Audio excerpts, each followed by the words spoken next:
Hello everyone. I needed to make a video and my kids are in bed and it's late, so it's probably gonna be a quick video, but I've seen this thing on Instagram called Geopatterning and it's totally new to me, but you might have seen it, or I don't know. So it's usually what I can understand, and I didn't take that much time, but it's usually done with watercolors. So I have my Koi watercolor set. I have these watercolors, and this is mixed media paper. Canson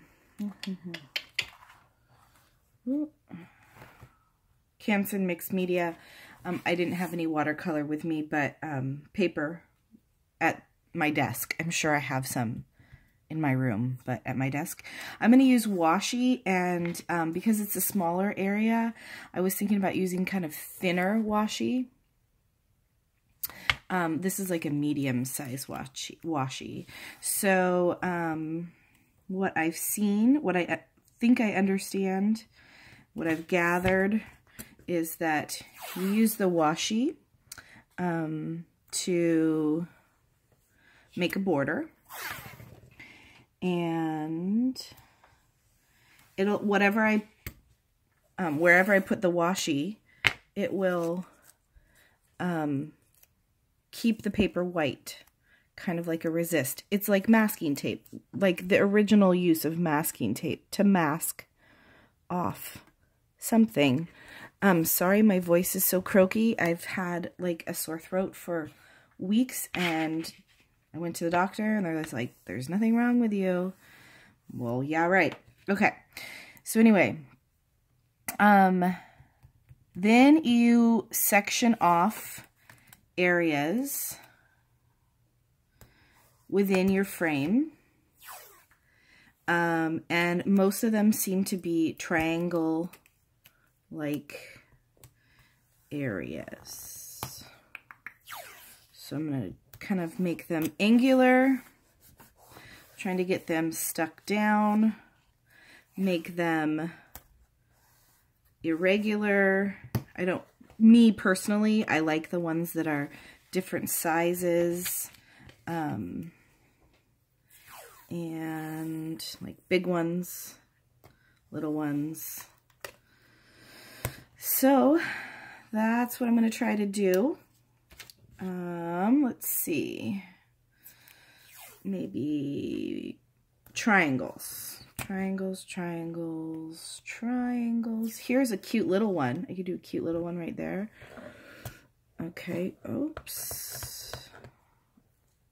So I'm hoping this washi, which I have no idea where I got it or what brand it is, but I'm hoping it will be sticky enough to the water not to get underneath it. And I think I'll be fine. If it bleeds, oh well. Let's see. There we go. Okay. So I have a really fancy Starbucks cup of water. I live near Seattle, so of course we have Starbucks everything, right? So I'm just gonna play around. I want to do some greens and blues, like naturey. I think that, oops, one sec. My washi fell. I think that it would be cool to have this geometric pattern, and then inside it have more organic patterns. I think that would be a nice juxtaposition. So one of my last videos, I started talking about composition, and somebody made a comment saying they really liked that I had that topic, or that discussion, or that talk about it. So I do that a lot in my classroom. I make artwork, and then we talk about different principles of art, and so I thought I would kind of continue on and talk about another principle, which is variety. So since I'm doing blues and greens, I'm not going to have a variety of color. I'm going to have a very, not monochromatic, but a simple color palette.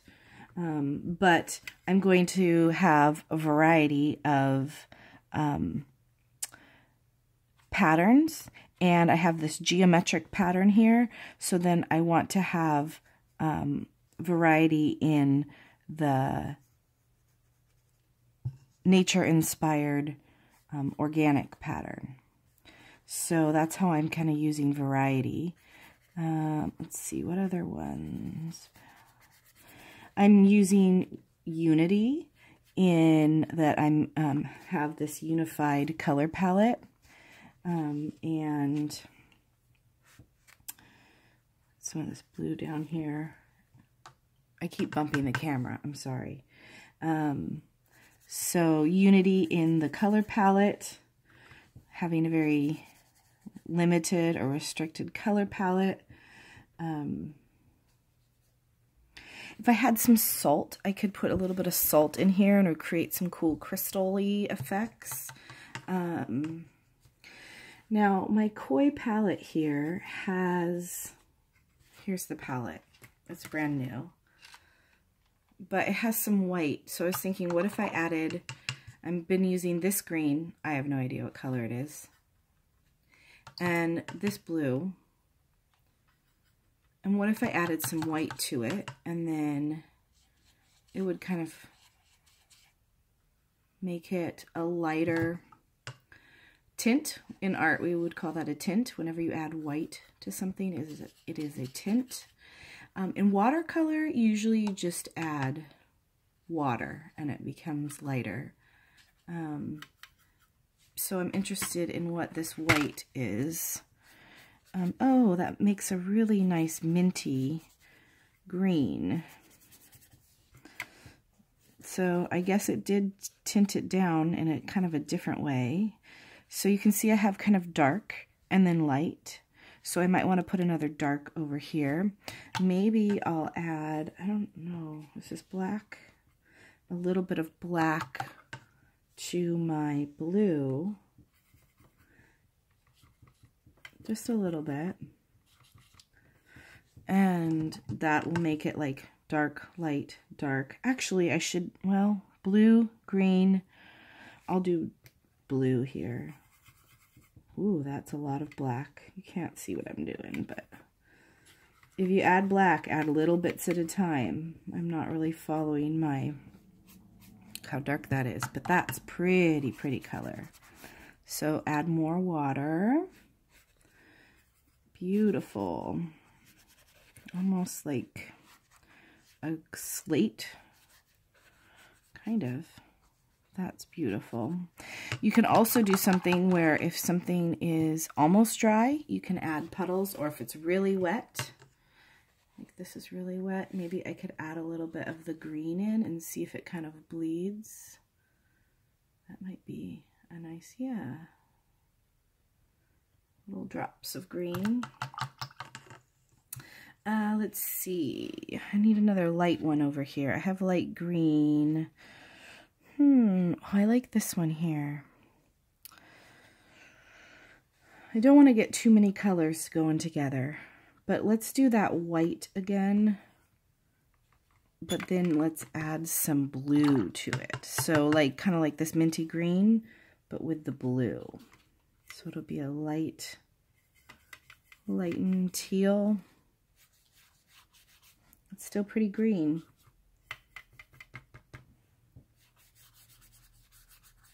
There. So I like variety. I love watercolor for the variety of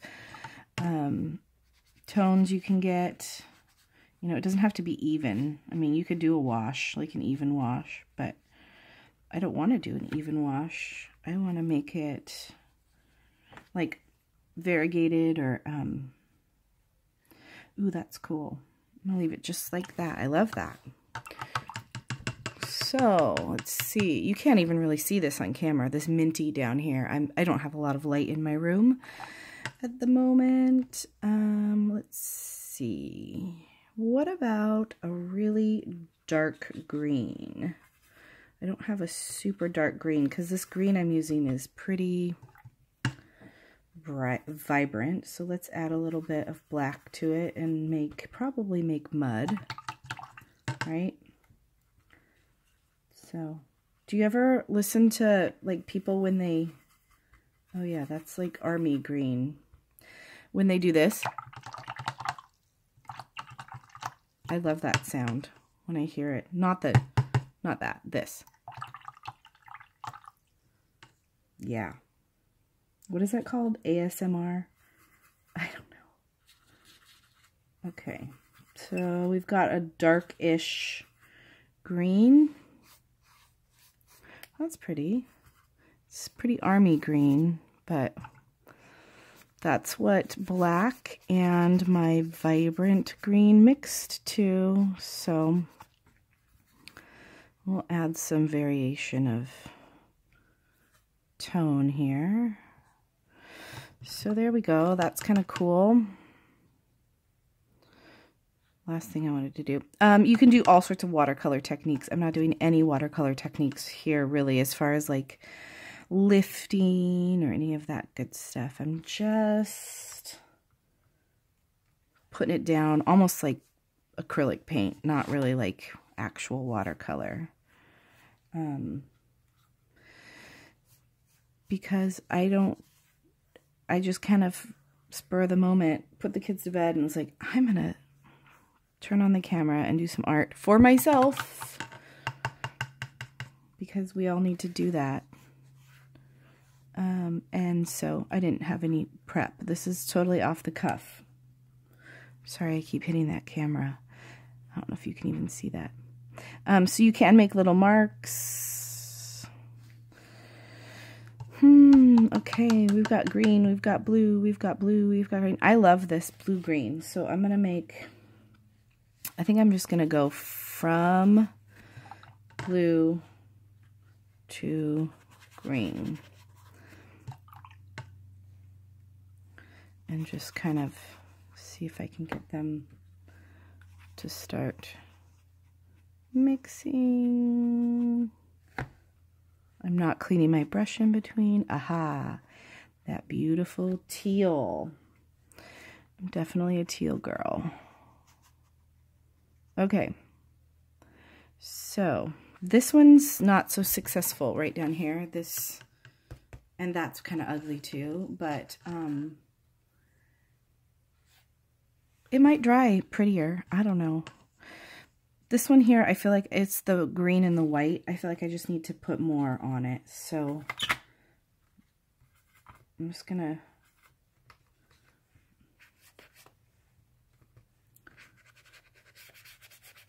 make it a little bit more visible. I don't know, with the white, when I take off the tape, it might be just perfectly visible. You know, the white paper. Where this black, it's all going to be white, right? So I'm going to let this dry for a minute or two and then come back. So I'm going to pause the video.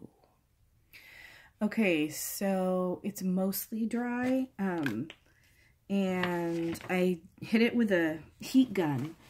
And I'm hoping that the heat gun doesn't make the tape super sticky. And look at that, it doesn't. Awesome. Awesome. So, like I said, this is called Geopatterning, and it just like found me on Instagram, and I started following it. The hashtag Geopatterning. And I'm assuming it's like geometric patterning, and the geometric is these white lines or the masked areas. So there we go. Awesome. Looks great. That worked well. So you could either use like a Jelly Roll white. You could use anything really, but I'm going to use a Posca. And just gonna get started.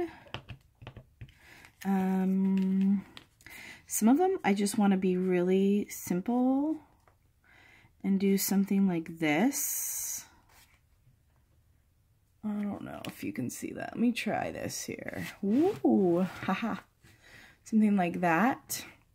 I might also try something like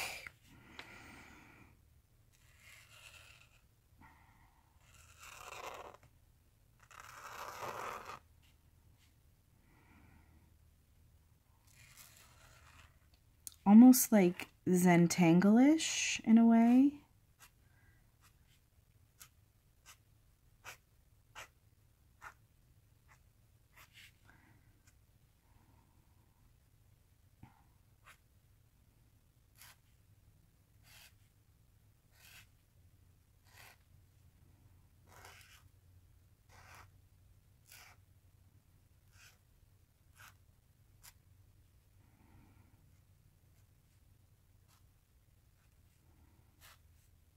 Like I said, I didn't prepare for this. Sorry, I'm not even talking. I'm just making art. I did not prepare at all. I just wanted to show you guys this because I thought you'd like it.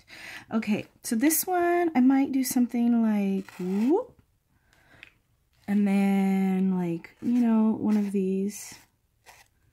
Those I just think are so cute. Maybe I'll have one come down here.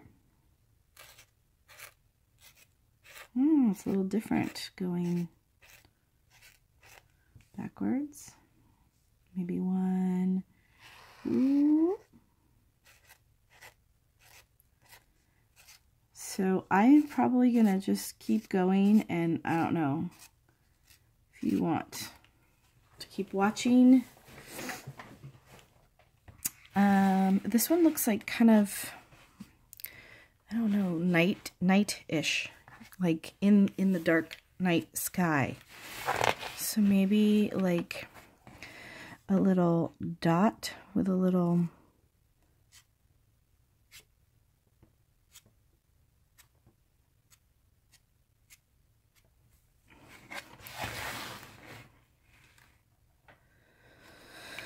and maybe some other, I guess I really like dots, huh?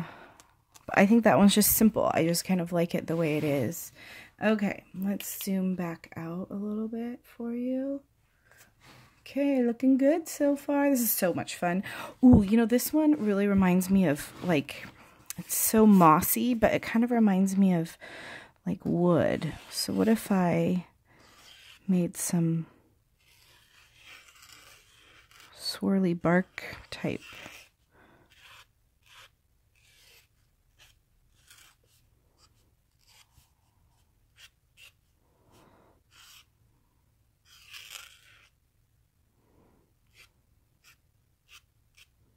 I don't know. I'm just trying to do something somewhat nature inspired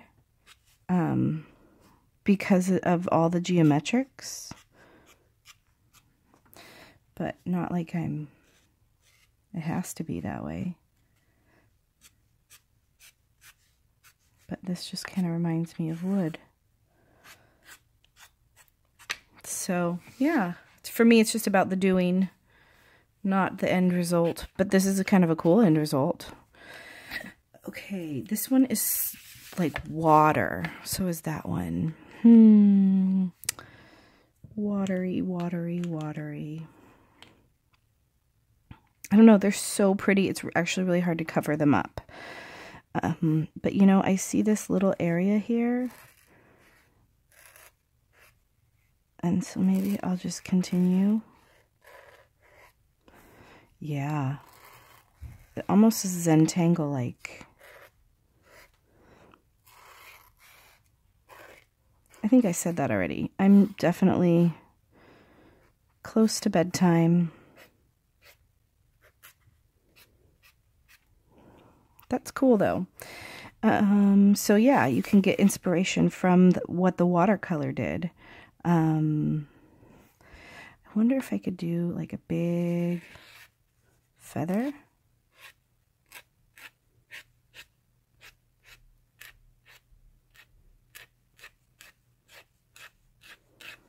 Nice little feather here.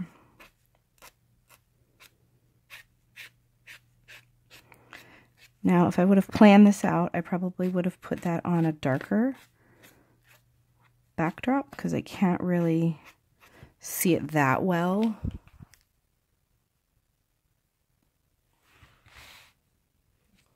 But, you know, this is my first time doing it and I'm having fun. Yeah. Okay. Yeah, I like that. Just a nice little feather. Okay, I have 1, 2, 3 more spots to go. I was thinking something like, kind of like this, but, actually, you know what? Maybe big leaves. I've got small leaves down there. What about like a really big leaf with lots of veins?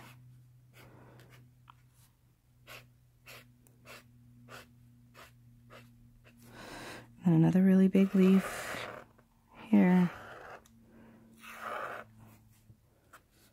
I'm blocking the light. Sorry, guys. So I am not doing this perfect by any means. I'm not into perfect. I tell my students at work, I'm not into perfect, and they just look at me. I mean, they're all teenagers. And they so desperately want to be perfect sometimes, and I don't know if they've ever heard somebody say, I don't do perfect. But I've given up on that a long time ago. I'm sure most of you have too, so especially for art, it's not meant to be perfect. This is fun though. This is a great design.